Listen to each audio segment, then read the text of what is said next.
Ura je 6. Najnovejše doma in po svetu. Radio 1. Novice. Pozdravljeni, Sergej Furlan sem z vami. Vlada je dala zeleno luč za nov projekt za skrajšanje čakalnih vrst v zdravstvu. Pojasnjuje ministrica Kolar Celarčeva. Ta projekt bo trajal 1 leto. Ob polletju bo seveda napravljena analiza, ugotovljeno bo njegova uspešnost. Tudi pogledali bomo, če je eventualno potrebno kaj spremeniti ali dodati, in ima tudi možnost podaljšanja. Če se bo projekt izkazal kot uspešen, bi ga lahko kasneje uvedli tudi v sistemsko zakonodajo.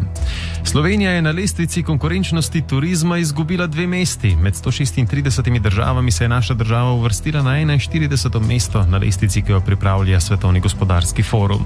Minister za gospodarski razvoj Zdravko Počivalšek priznava, da so pričakovali več. Slabše uvrstitve Slovenija že tradicionalno zaseda na področjih infrastrukture, letalskega prometa, kulturnih virov in poslovnih potovanj ter poslovnega okolja. Pesniki in pisatelji spodbujajo zapornike k branju in razmišljanju o literaturi. Gre za projekt Vključimo in aktiviramo, ki ga vodi Javna agencija za knjigo. Namenjen je zapornikom, ki se jim bliža odpust, osebam z motnjami in težavami v duševnem razvoju in osebam, ki se zdravijo zaradi odvisnosti od drog. Njihovi mentori so tako tudi pesniki, pisatelji.